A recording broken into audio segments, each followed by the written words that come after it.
What's up, YouTube? This is Hector from Not Too Nerdy, and today I want to talk about power to the gamers. Now, what I mean by that is, lately, gamers felt that they have the most power out of everyone in the gaming industry. They feel that they could protest or sign petitions and make change. Now, this is good for the most part, but how far can gamers go? That's a question I have to you guys.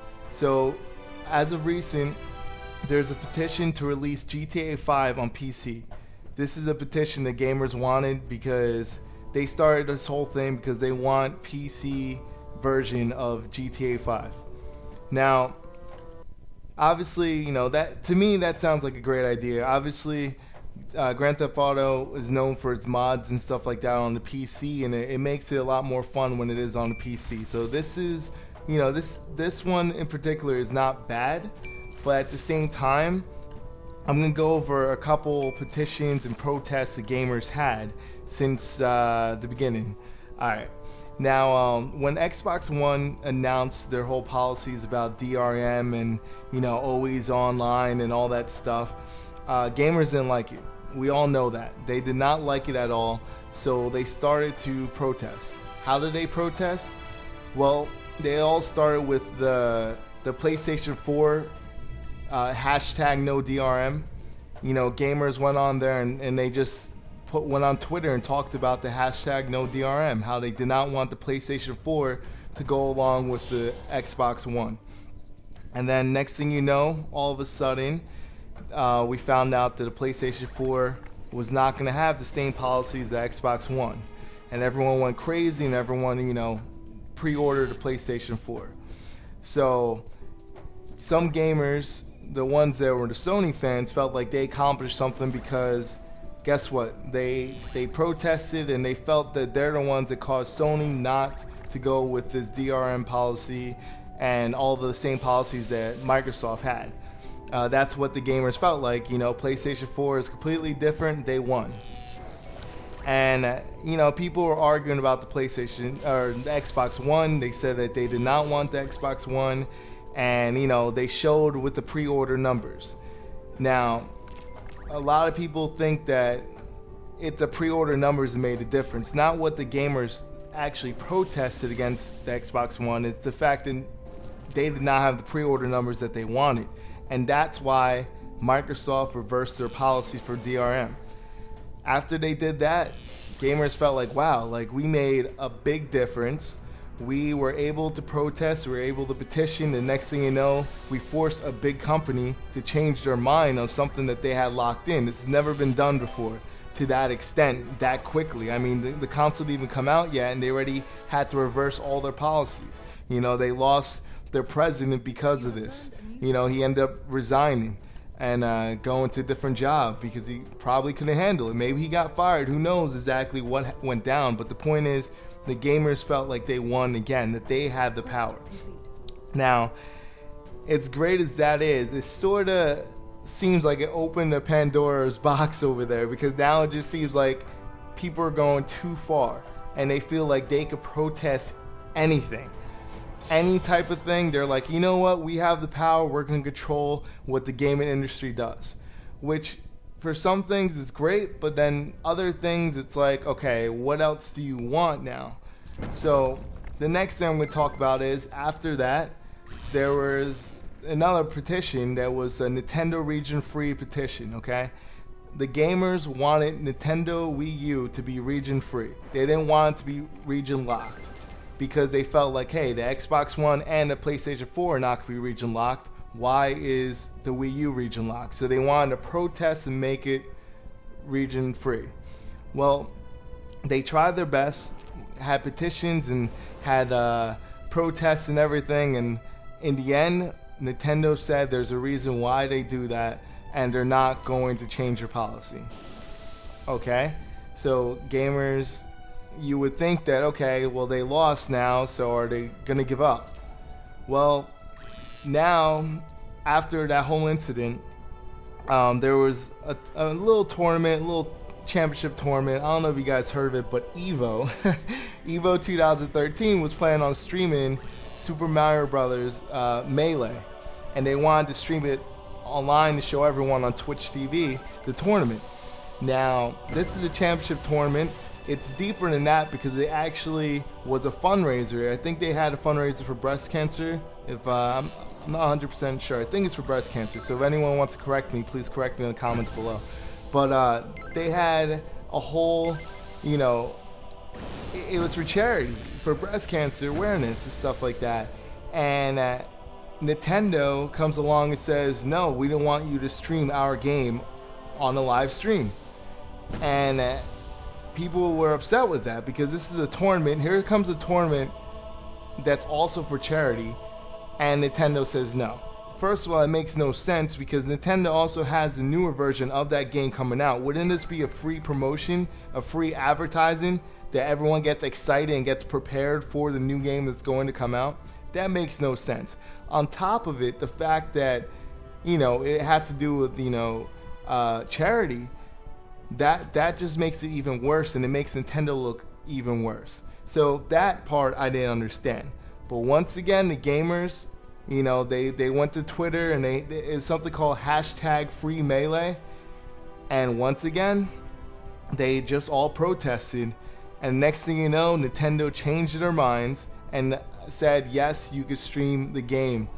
And once they were allowed to stream the game, they actually hit over 100,000 viewers for the finals for Super Smash Bros. Melee, which is very impressive. Over 100,000 people watching the stream online. Like, I'm sure Nintendo did not know it was gonna be that many people, and I'm sure they're happy because, hey, all those people saw that game, all those people are excited for the newer version of that game. So, once again, the gamers use their power of protests and petitions to make change. Okay, so let's fast forward to now. Rockstar had no information about Grand Theft Auto 5 for the PC.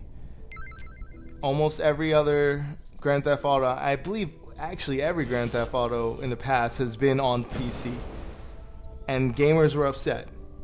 You know, they couldn't live with that decision. And you know, some companies have the reasoning for not going on PC. Maybe because PC is the most, I think, pirated version of games. It's the easiest version to pirate. So that could be the reason why they just wanted to go strictly on, you know, PlayStation 3 and go on to the Xbox 360. And you know, you can't blame a company for doing something like that.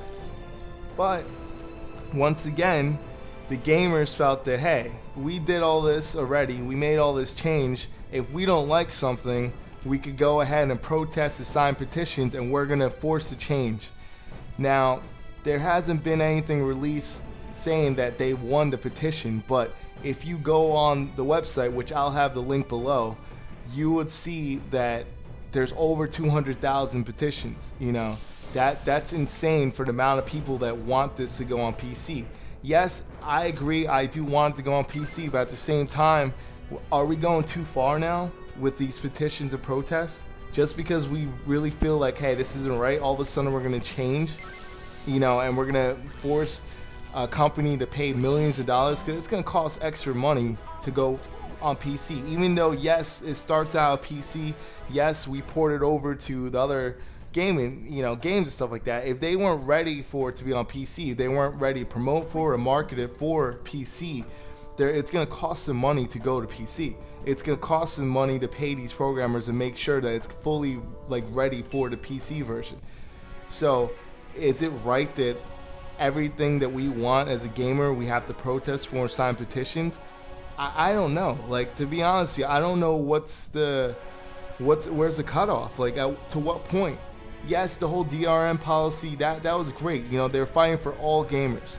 But not all gamers want to see it on PC. I want to see it on PC, but there's a lot of people who don't care if it's on PC or not, if it's going to be on a console port. You know what I mean? Like, there's a lot of people who don't care. The people that care the most are the people that like to see modded versions of the game. Those are only ones that care, pretty much. Because the modded versions, I will admit, makes it fun. You know, everyone adds something unique to the game, which makes it very, very interesting. But, there's a lot of people that will not care if it's on PC or not. So why are we going to ask the company to waste their time and their money to put it on a PC port when they originally didn't plan on it? Maybe they should have planned on it, but the fact that it looks like they did not plan on it, why are we getting upset as gamers with that? Take what we have and run with it. And it just seems like gamers just want more and more and more. When a company brings something out, all they want is something more. Now, like I said, I do agree that Grand Theft Auto 5 would be cool if it was on a PC, but I don't agree with the gamers and how all they want is change. Everything that they want is what, they're going to protest for. And I don't know if Rockstar should give in, because if they give in and change their PC, yes, it's going to be cool. Yes, it's going to be awesome. But at the same time, now gamers are going to feel that everything that they want, they're just going to protest. If they want the price change, or what's next? A price drop for games? They're going to protest buying any game until they lower the price? Is that what they're going to do? Are they going to bribe companies to do this? Like, oh, we're not going to buy your game unless you drop the price. It's starting to get ridiculous if you really look at it. So, I just want to know what you guys feel about this. How do you guys feel about all these gamers and all their petitions and protests? There's even a protest that some people wanted the Xbox One to go back to the original policies that they changed. Some people say that it's probably fanboys from PlayStation that are doing it, but who knows? There's some people that like the original policies of the Xbox One. It just seems like now people are getting in the habit of, if they don't like something, they're going to go protest it, instead of just living with it and deal with it. If you don't like it, don't buy it. That used to be the motto for a lot of things. Anything, that you could buy, it's all about, if you don't like it, then don't buy it. That's how you teach the company that I'm not going to buy a product, and therefore eventually you're going to listen to the consumers. But now it seems like we're protesting and arguing things before it even happens. So, I digress, but I just want to know what you guys feel about that. Also, I'm part of a website called extremepulse.com. The link will be down below. I'm going to link you to this article that I wrote. It actually pretty much explains to more detail of what I just talked about right now. And also it has a comment below, a comment section in there too. So I would appreciate if you guys check out that website. It's a really cool gaming website. It's they're doing, these guys are doing a great job. I'm part of the website now, trying to help them out. Also trying to help them out on their YouTube channel, which is also the Extreme Pulse. I'll link you to that on the bottom as well. But yeah, definitely go check these guys out. They're doing a great job on the website. There's always updating brand new information on news and stuff like that. The whole UI looks amazing, so it's very easy to find articles. It's very easy to click into things, so definitely check that guys out. Do me a favor and check that out, all right? And so this is Hector from Not Too Nerdy. I'm out. See you, YouTube.